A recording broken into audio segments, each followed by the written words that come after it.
Yeah, morning everyone. Yeah, thanks for coming. Well done, Charles. You got a nice turnout. What time did the vodka play today? 12.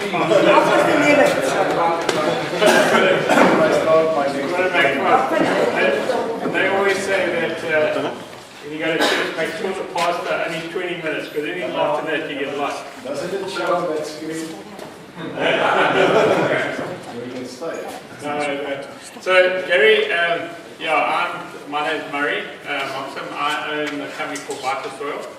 So, I'll give you a brief, just an overview of VitaSoil the company. And then Gary does all my technical side. So, he's got a presentation and he'll go through with you. We had two and we decided that rugby was thinking, I think farmers, they get after 25 minutes, I'll see, well done, 25 minutes, that's it. So we'll just briefly go through the situation and then Gary will give you a presentation. Basically, VitaSoil, I come from a born in Kokstad, so I'm sort of in the Greenland area. We've always been phased in, and though my grandfather farmed, I've always been in forestry and sawmill. That's sort of our background. And and that's where sort of the product developed through that. And we had a contract and we were exporting to America. We did a contract with Detroit and we were doing about 80 containers a month at that stage until the ranch collapsed and flattened all of us in 2002. But we cut out all the timber in the Greater St. Lucia Wetland Park, which is from, if you know that area, from St. Lucia to Cape Island. We ended up with an incredible amount of biomass, 3 operations running up there. And I went out of that for a while, and then about 9 years ago, I sent a sample of it across to America, and we had it analyzed, and we found it had natural forming humic and fulvics in it, and it was the right species, and it matured long enough because theoretically, any wood product like sawdust is naturally acidic, and it's got to take a while to leach out. So, just like a warning to the farmers too, don't feel that, like especially wood products like sawdust and stuff like that, don't put it on your farms fresh because it is acidic, it will absorb the nitrogen and everything. But wait for a leaching process, and if you Google it and read about it a lot, you'll find from about 5 or 6 years longer for it to mature. So that sort of, that got us going, and we got involved with a guy down in Cape Town, and we formulated a product. And that was in about 2011. Around about 10, 12. They formed a company called Coal Organics, and we got going and we learned the hard way from it. And we learned that basically that we were sort of ahead of our time because it was carbon in the soil. Farmers weren't really used to it. It was like another snake oil, and we realized there were a lot of barriers to entry to get it actually into the marketplace. And the long process of registration, eco-cert. And then we went the research station way, which I've decided I'll never go because there were other hidden agendas and we had personal problems and stuff like that. So I've taken a different approach this time. So what happened is we ended up blowing a lot of money and product going well, and we split the partnership, and I went back into sawmilling and went into forestry after having 4 years of it, which it was very painstaking to do. And then I came back 3 years ago, but in fact back into the operation up north, and happened to buy the plant back again, which was then dormant. I had a son who was a game ranger up in Limpopo, in the Sabi area, and I bought him, which you can have a look. Got him this book, and I said to him, read it. I can just pass it around. If you guys ever, you must all on vermicast and worm. And he digested it in about literally in 2 weeks. And he said to me, "No, Dad, we've got to get this product going again." So we rebranded it VitaSoil and we got going. And that was about 3 years ago. So we went through the registration process of a year. We had another year of eco-searching it. And I don't know if any of you, is anyone here with eco-search? It's quite a painstaking thing that French own for organic certification, but I thought I'd just go the proper route this time and get everything properly done. And we've launched the product sort of end of last year again. And basically the mix of the product is this, is that we and we've learned from our mistakes from the first time we went in there, is we take our matured lignin special species sawdust, we do a sieving program to get it into a fine form, so it becomes an active part of our product. We then mix it with a stable carbon, which is, and you guys probably have heard of this thing called biochar, agrichar. Much of you heard that, biochar, agrichar? No. Okay, so if you Google it, agrichar or biochar, it's putting carbon back in your soils as a reef, and Gary will go through it, getting the reef back in. And I would have said that in our product is probably the most critical part of our product.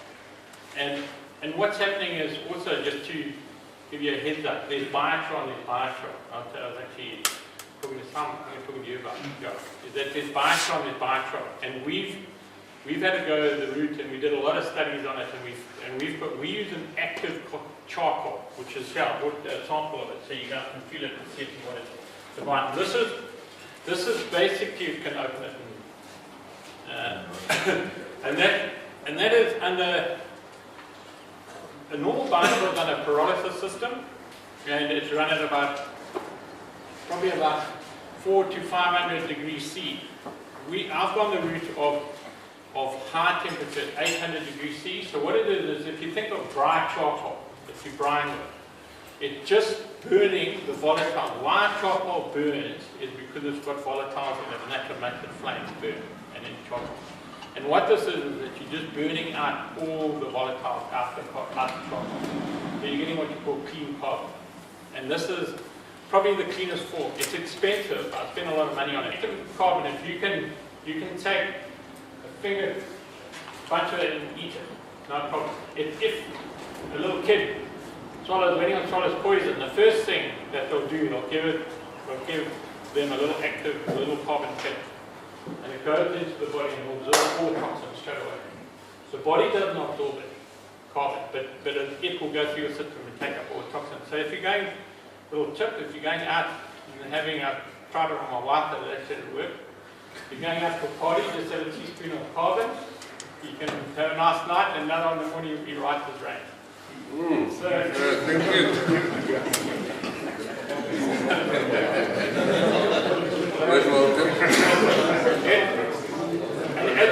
and you see it passing it around. It's very light. Okay. Yeah. It's a fantastic product, and it's got it so we blend it in, and it causes a reef in the soil with a microhydrogenate, slow release per plant. It is such a critical element to our product. So critical. Then the other thing is that as I pass the book around is vermicast, and you guys will be aware of that.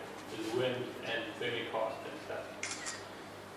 And that, putting probiotics and Gary will also go through it, is mixed in. And that we developed and worked with a guy who's got a very big earthworm farm up in our area, and we've expanded it, and he's got a big abattoir, and we've used the cow dung off there, and that was big pressure for me to get that negotiated to what cow was eating, whether it was eating grass or whether it was eating this, and GMO products and everything. Anyway, we're going to go through all those loops, and it'll tell you through that the importance of vermicast and worms and everything in your soils and part of it. So we mix a section of that into our product, into our river blender, and then we inoculate that with microbial solutions and stuff, life force, which Gary will discuss on, and that inoculates, sprayed it into the mix. So, and then there's certain blends, like it's our sort of recipe is. And if you look at it, and what we learned from the first thing with the total organics is that you can get the blend wrong, you can get too much carbon, and the other thing, you get the wrong biochars. We found we had a bit of an issue with our product, this is going back in the early days, and we found we weren't buying proper carbon, we were buying actual sweepings off the floor of a charcoal plant, which now had volatiles, which is like poison to the soil. So we had to go through all those loops and stuff to get to where we are. So now what we do is I use BEMLab for all my analysis. So all my batching, everything, I'm weekly sending stuff down to them. I've got a courier service. So we just make sure that our product is stable as far as consistency of product. And that's what we found initially when we were with Coral Organics. It was the inconsistency of product. And you find that the earthworm castings were buying out, and we found that the guy wasn't allowing the earthworm castings to actually mature enough, and we were actually buying more of the food than the earthworm castings.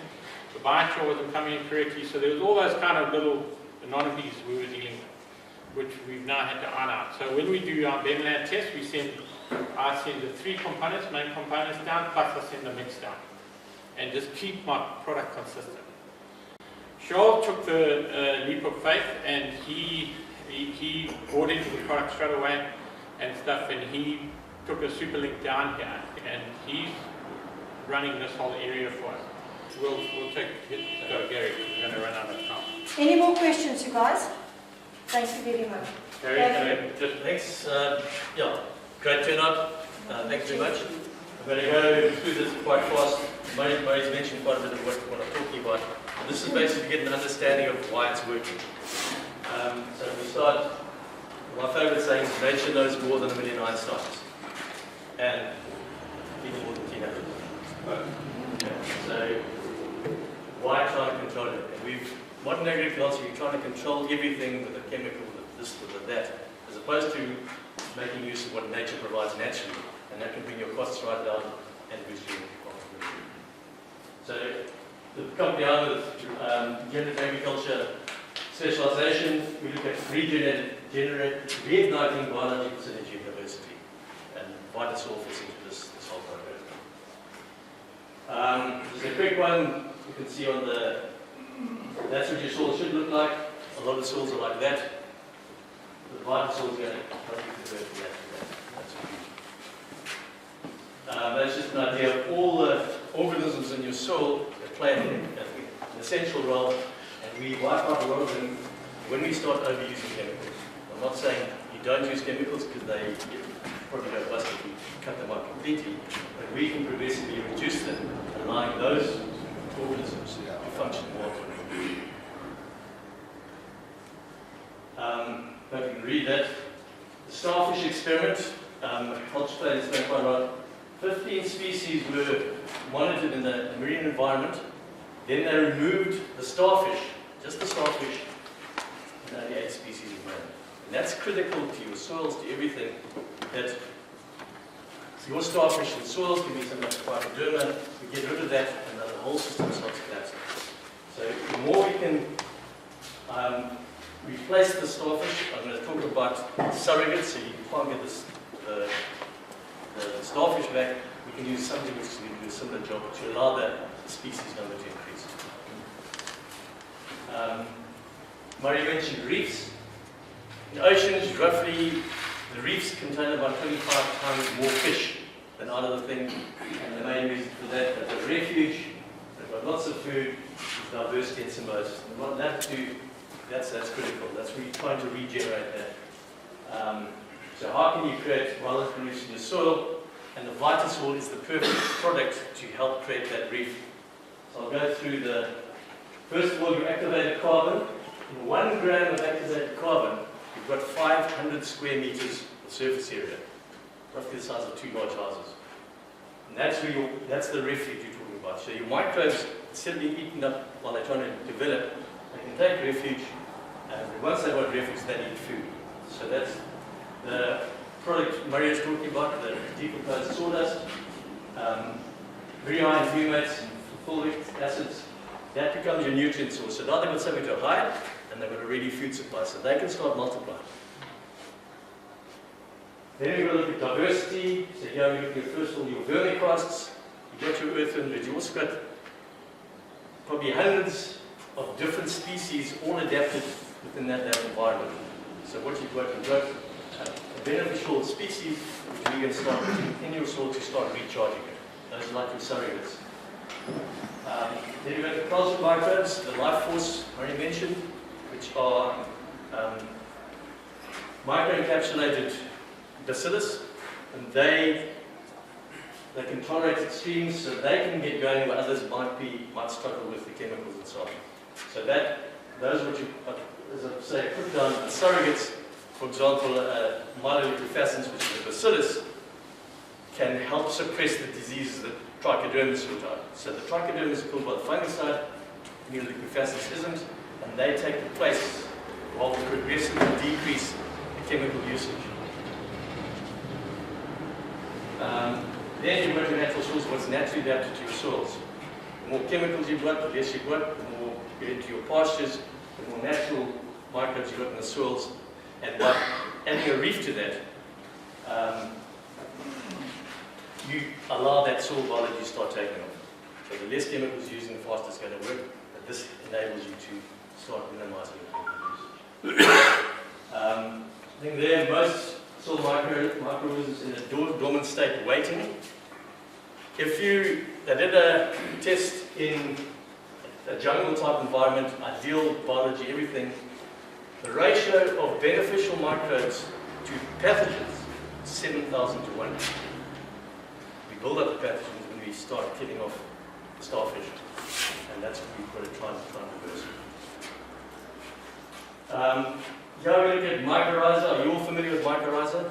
To me, the most important organism in your soil. It creates a network, it's a rail service, it's roads, it's telecommunications, it's internet, the whole lot for your soil. And we start destroying that the more we use chemicals. So if you look at an example of mycorrhiza in a highly biologically active soil, you can have 10,000 kilometers of hyphae per square meter. That's a mind-boggling. You then produces glomalin, which glues your clay particles together to give that typical coffee granule structure we look for. It holds 4 times its weight in water, and we tend to destroy nutrients through chemical overdose. We're not saying if you go manage your chemical usage properly, you'll have a much lower effect. So we're trying to also applying disking. As soon as you do that disc, you cut off that whole infrastructure, which can go to 70 meters. It just disappears. Okay. A very good way to describe how mycorrhiza works is it's a trader. It's like the stock market. So first of all, on one side you've got the plant, and the other side you've got soil biology. And in between, the mycorrhiza is the trader to link both together, put them together to make things happen. So the plant says, I've got sugars, what can you offer me? First of all, it's a term called like a thermostat, called a nutristat. Let's say, for example, you've got phosphate sitting in the soil. Microbes can dissolve that phosphate, but they need sugar. So as they get the sugar, they dissolve phosphate. The plant goes better, produces more sugar, and that goes on until you hit that equilibrium. We're getting a nice balance of phosphate to stuff, and then we go with micronutrients, phosphates, potassium, and so on. Then disease, suppression of disease. So you've got microbes which can help fight disease. Now, if they make that suppression makes the plant go better, plant produces more sugars, that system goes until we hit that equilibrium again. Water, the mycorrhiza can stretch 70 meters. If there's water, a low spot over there, there's got a lot of water, you have a dry spot here, they can transport that water from the wet spot to the dry spot to get your land sort of putting the water there. Soil structure, glomalin, as I mentioned, the video soil structure is better. Same thing, growth regulators. If you can stimulate the plant to grow better, produce more sugars, again, everything works. The interesting way here is heavy metals and salinity. Now, what can happen in a soil? You can have microbes which are able to ingest heavy metals and salinity. As soon as they ingest them, they remove them from that environment. So if the plant starts growing better, again the same thing. So if you've got saline soils, you can start minimizing the effect of that salinity. If you maintain that soil that is maintained active, it says that if it's now disked and plowed, the system breaks down, they re-release into the soil. So the whole thing with that is your VitaSoil is a key component of getting that soil active with all those benefits which you didn't really know existed. chemical fertilizers, agrochemicals, what effect do they do? I've used an example of superphosphate. You apply superphosphate to this plant, the plant grows quite well, but then the plant says, I've got this free phosphate, why do I need you to dissolve the phosphate? So that link falls down. And the more of those things collapse, then the mycorrhiza can't get its share of food and stuff, and that starts diminishing. So when you reverse it, that whole system comes back to life. And VitaSoil is probably one of the best products on the market to get that reef going, to re-establish everything.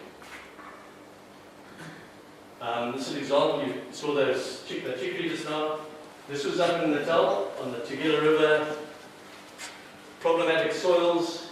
They put in a new pivot, planted maize at 70,000, 70, 80,000 to get the right stand, and Eskom didn't connect the water in the low rainfall area. That was with VitaSoil. That was the row next to it without the VitaSoil.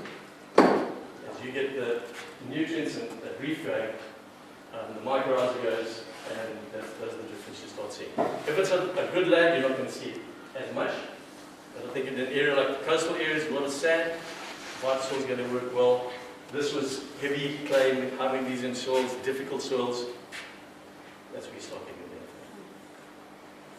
there. Here's an example of, there's a good soil structure you're looking for, and there's suboptimal. That's your effective root growth. Here's your effective root zone. So with regenerative agriculture, with things like Alexandria's herds for clay and grazing, these are the things you start into your soil. So if we do a quick analysis of that, your effective soil depth is about 3 to 4 times. The soil fertility, when they analyze it, this had no fertilizer for 10 years, that was conventional fertilizer for 10 years. Soil analysis showed on average 50% higher nutrient status. Carbon was 413% higher, which means effectively that your water holding capacity doubled. Water infiltration rate increased 10 to 16 times. So what was taking 8 hours for an inch of rain to penetrate the land, it came down to half an hour. You can think that water, instead of running into the sea, or the river, staying in the land, benefits of that. The rainfall effectiveness due to that, you can say, was about 90 to 95% effective versus probably about 50%. So let's now look at the red water reservoir you've got here. You've got double the water holding capacity. It's 2 to 3 times deeper. Twice the rainfall effectiveness. That reservoir can be 8 to 12 times larger. So if we look at the next photo, this is from the Natal, where you have a lot of rain early, and you go into the mid-season drought, January, February. With an ideal rainfall would be something like that. The long-term average is the green line, and in a bad year, that's what you've got. If you've got 8 to 10 times more water stored from that rain, you can see a massive difference there. And that's where we, a lot of things like the chicory, building up the organics, having better water relationships, quite a big impact. This is from ARC, trials done on land mappings, predecessor to the life force, into the VitaSoil. These are the things. First year, on average about 1% improvement, nothing great. Second year, 2%, 9%, 20%. That is over 4 sites, 4 years, that's the progression you've got. What VitaSoil does, by creating that reef, it speeds up that process. So you can probably start seeing yourself up here that much quicker. This is effect on tomatoes in a greenhouse. The two-way tomatoes. What is interesting, that what here, you've got your stem lengths, plant mass, root mass, and then the nematode things, the galls, the nematode, and the root mass. So if you look at the nematicide they use, and nematodes could be a big problem in these type of soils, that is substantially better than that. So if you compare just that knocks hands down, it wins hands down. But when they looked at the other aspects, the growth characteristics with the microbes we supplied was a lot better. And one of the main reasons is when you put down a nematicide, 99% of nematodes are actually beneficial. Pest control label, disease control label, create a nice thing. We annihilate that, we annihilate all the starfish, and they will growth state. Again, that's what we can do. Again, the reef accelerates that process. Yeah, these are streamers from your farm, Charles. So there's the control, that side there. And yeah, you get your treated, say, both sides are the same, but you can see the difference in the treated and the control. That's what it would list to the occupations. That's going to cost you about 1,200. Yeah, pastures, Charles, you know what this mark sent? It's a I'm not sure. On sandy soils, dry grass pastures, nice, healthy growing pastures. Somewhere decent growing. Yeah, we're looking at tea tree. This is up in Zululand, where Murray stays. This is literally beach sand. By applying the VitaSoil, you can see how these tea trees are actually taken off. Sorry? Yeah. I want to tell you another thing quickly. We came down yesterday morning, I flew down yesterday afternoon, I came out, dropped some VitaSoil at the Bali Golf Club. I don't know if anyone has ever been. It's quite a Bali Golf Club, and we've been doing the tees and the fairways and everything there. And the interesting thing was I dropped another 3 cubes there on my trailer yesterday morning, and I'm talking to the greenkeeper there. And because they're so specific on their fairways and tee boxes and everything, and they measure temperature. So what they've done is they've treated all the tee boxes and they've done 2 fairways. They're 2 sort of worst fairways to put VitaSoil on. And now they've been taking temperature readings because of the other fertilizer or whatever they do on their fairway. And they said we were 2 to 3 degrees warmer on the so the temperatures of the soil have gone up with our product. And he was discussing it with me, saying, look at our graphs here. The tee boxes and those 2 fairways. And that was just backing up to microbial life. Yeah, soil biology as a whole, so we're seeing that pastures, which species come across. By getting that active soil, the biology going, it releases temperature as it goes. It's reproducing. So the 2 degrees comes up quite often. If you take mid-winter heat units, that 2 degrees can be 50% faster growth rate. Yeah. And it's growing further into the winter and it starts earlier in the spring. And that's on. Any questions on that? I'll rush through to the next. Yeah. Okay. What we're going to talk about now is what we call a biocatalyst. Feeding into drinking water. Originally started from effluent treatment, and we adapted, as you can see in the presentation, into use on livestock. Oh, sorry, this is nothing to do with VitaSoil. This is very so what we're looking at is progressive reduction, and reducing the better your biology works. And we do that by mimicking nature to regenerate biology and biodiversity. And also, with this product, it's a detoxification of the biological environment, which allows your natural microbiology to be boosted quite substantially. So the products we look at, we've got biological release in soil, which I talked about with your VitaSoil. We've got surrogates, which are like your life force, your beneficial microbes. Biocatalyst falls down the bottom. It supercharges the biological system. We also have fermentation byproducts, which also work very well on stimulating soil biology. Land grazing, cover crops, very important. We don't deal with them directly, but we do promote them and support them. Okay. A good way to start for a lot of things is to look at the economics of your farming operation. This can be from anything from the planting to the seed you buy, to the fertilization, to use of things like VitaSoil. And what you want to look at is, when you've got a poor foundation, you save money early on and you get a big start. But you limit it to your top end. When you get an excellent foundation, it takes a bit longer to get it established, but your top yields, things like that, are that much better.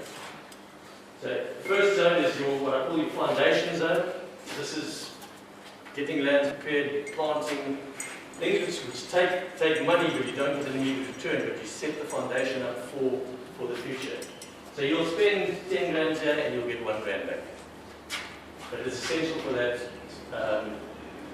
We then go into zone 2, which I call the high return on capital. So you're spending a grand, you're getting 5, 10 grand back. So if you've got anybody in farm operation sitting there, that's where you need to spend your money.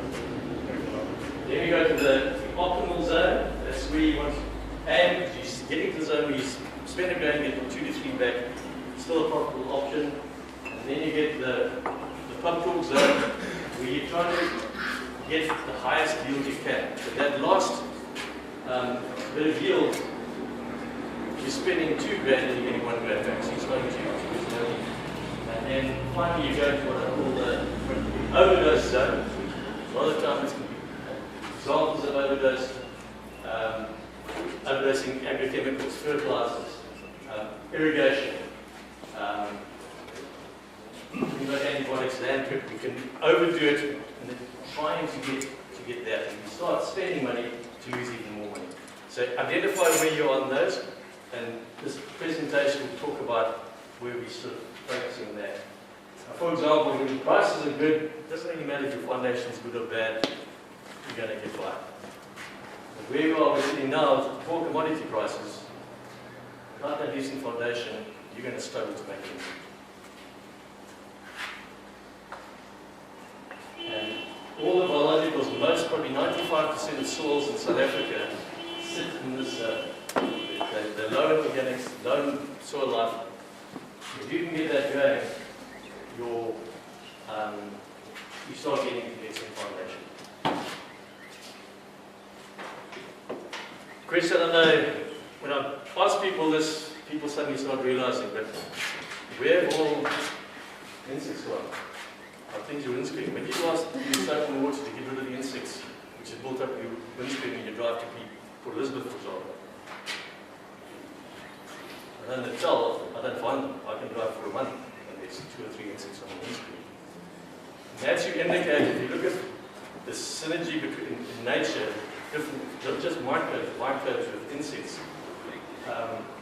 There are a lot of the insects which should be sitting around. They're all pollinators. It's not just the bees. If you go on further, bees also play major roles in biodiversity, pest control, and critical food source, for example, birds. And so as we've got to regenerate that, we've got to get these things back into action. Because most organisms are beneficial. They work together. Get a few pests, we annihilate the pests, and we kill off all the ones as well. That's just an example of all the different types of products you've got in your soil, all working together. Going into the product, talking about a biocatalyst. Now, this slide here was a probiotic led to germinate and get going for 24 hours. And then I put a drop of distilled water on top of one slide, and I put a drop of biocatalyst on top of the other one. That's just distilled water. And you saw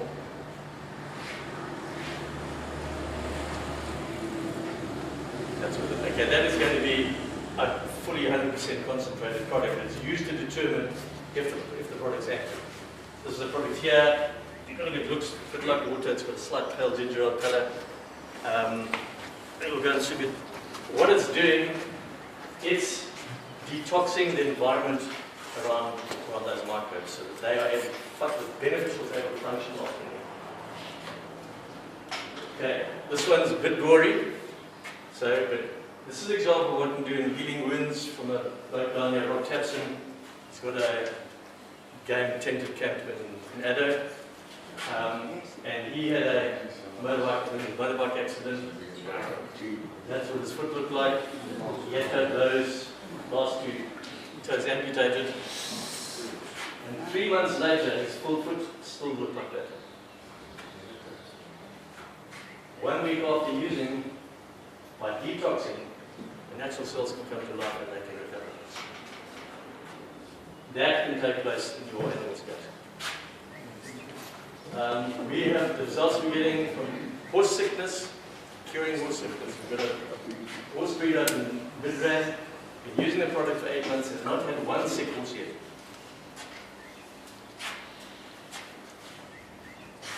Okay, we go back to where it started. The product started in 1992. Pheromone with the rights in Africa, and they started in sewage works. So this is the township in Escort, an oxidation plant system which is similar to your dairy effluent dams. Running at 3 times design capacity, it ended up being the only oxidation plant system in the country meeting river discharge standards. Here we have COD, which is your indicator of toxicity. You do the thing, so it went from 120 May 1995, and by March, so 18 months to 2 years, it come down to a third of that. It's maintained it there. So what we then start looking at effluent dam, go to an effluent dam, very similar graph. Again, so the 200-300% reduction. And producing the solids, wipes out the odor. And what's interesting, if you look at that same thing on the oxygen requirement to break down what's called chemical oxygen demand, it's about double as effective as a conventional system.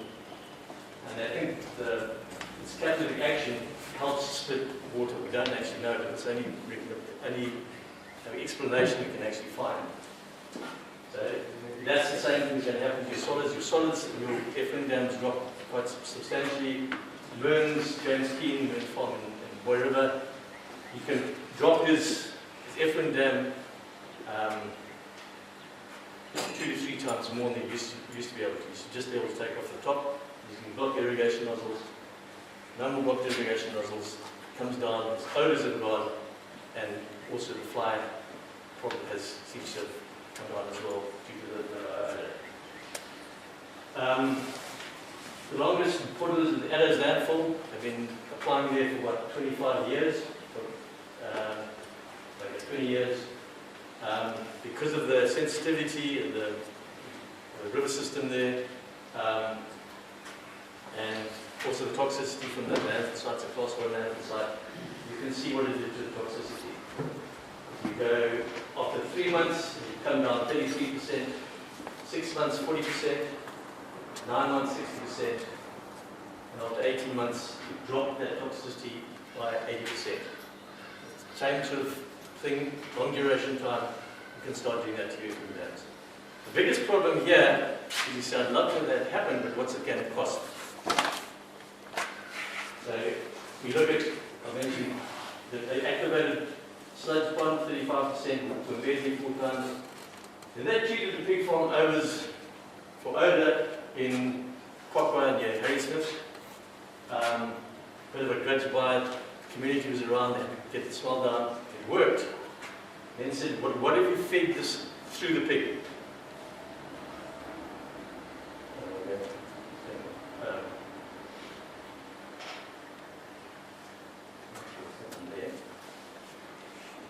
What they found, reduced medications and reduced mortality. Faster rates of gain, improved feed conversion ratios, because the gut is working that much more efficiently, and wounds which you saw were healing faster. And okay, so Steve Ascoff, who makes it, he's having trouble with bee and this type of thing, so he moved his whole operation into Eastern Europe. And this is examples we're getting from on a pig farm in the Czech Republic.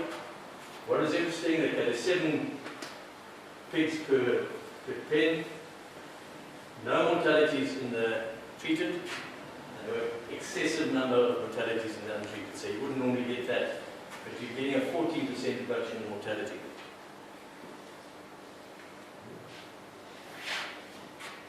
Your average daily gain, kilograms per day, half a kg per day, faster your average rate of gain. Your average total gain per pig over the period was 9.8 kilograms. But that probably looking a bit higher. So what I did is I took the worst performing group here, 465, 67, and the best performing group in the control. And that's what you got, an average gain 4.1 kilograms, 300 kg, 82 rand per pig. The total cost was 3 rand per pig for that 3-month period. Giving you a return on capital, I think it's actually on that 9 to 1, I think it's something like that. Karen beef, trials done there. In the winter program, your kilogram increase 10.88%. With summer, see if you get better response, 16.9 kg per pig. The body workout is 280 rand per pig per annum per cow. An increased benefit of 280 rand and 439 in the summer. You did have extra feed.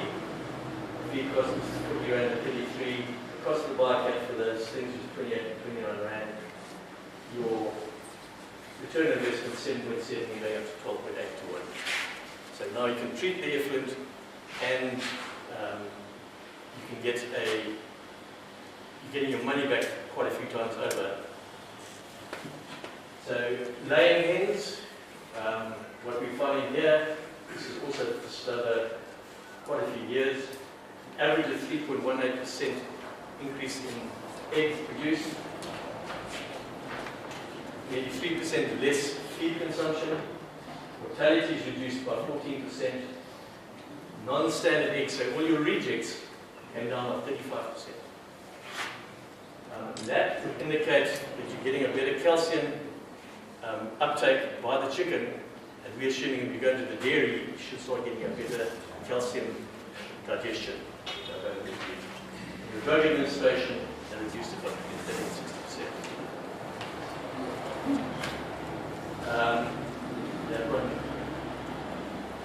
And some of the South African results we've had recently, we started out about a year ago with good results overseas. Doug Barber, the dairy farm near Greytown. Calves dying from diarrhea, that probably a lot of the time, they were sorted within a week or two, and apart from the few that were on death's door, all of them were cured, and he hasn't had a calf death after that. James Burning, talk about this now, he'd been on the program for about a year, he's had 1 calf death in 12 months. Kevin Solitz, the horse that I talked about, no sick horses in that class. Amanda Bullbank, up in Zimbabwe, a few years ago, she asked, what about horses? I said, I'm not too sure because the value of them, and if it's terminal, give the bash. Fed the bycatches to the horse cured, and every time the horse showed the symptoms, fed it by catalyst, and the horse recovered.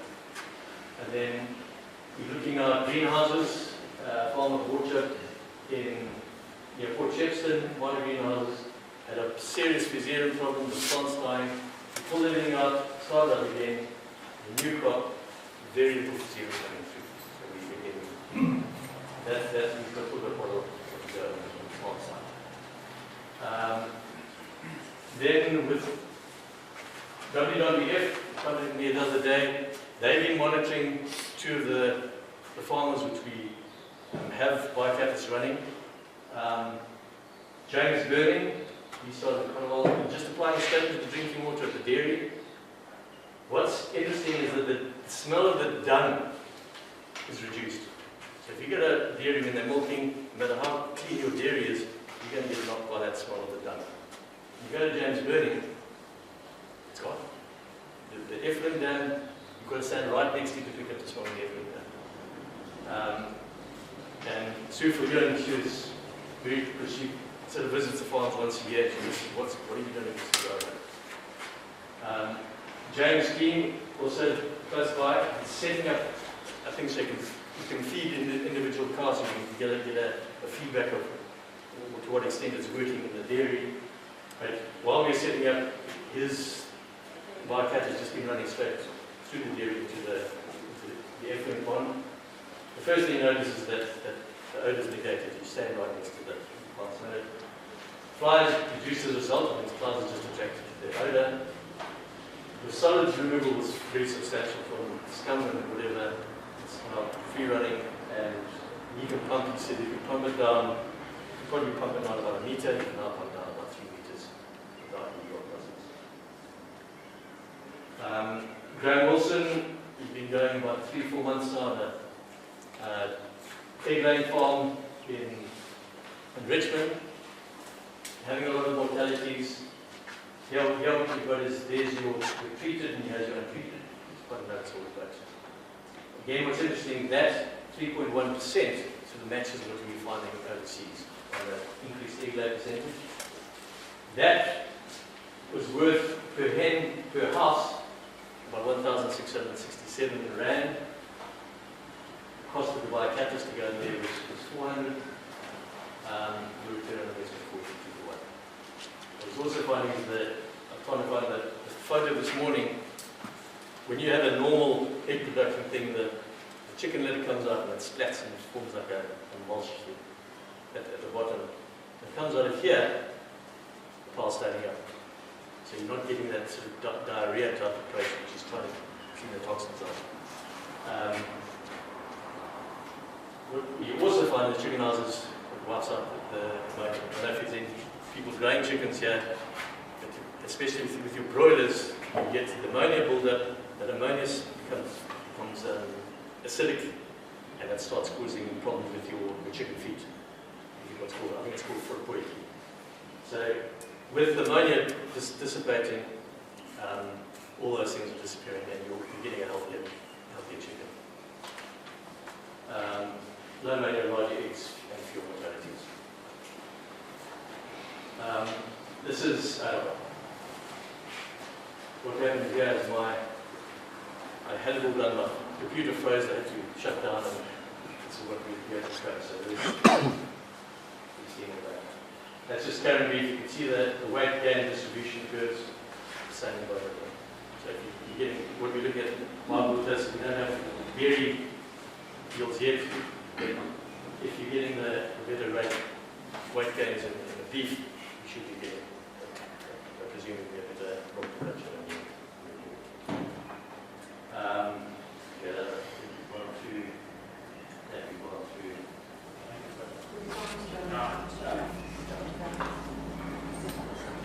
Thank you. Are there any questions, you guys? Practical application for calves. Calves, you can, for example, if you've got a unit running into dairy, so feeding the dairy water, you have a catalyst generating unit which runs into the storage thing. All you do is you take, for a calf, you're looking at 1 litre per 500 kilograms. So let's say the calves are weighing 50 kgs, it's 100 ml per calf. And can it be mixed with pellets as well? It should be able to, yeah. We're doing with James' team to separate the cows out. We dose of the meal they get when we do. So they run basically. Sell it in a concentrated liquid. No, we sell it setting the generator is not that expensive. And then you top it up according to your You requirements. sell it. In what form do you sell it? We sell the culture. So you set up a generator, we send you the culture. Dry Yeah. So normally the big stock we call it, that weighs 250 grams, that produces 5,000 liters. So once you set up the unit, it runs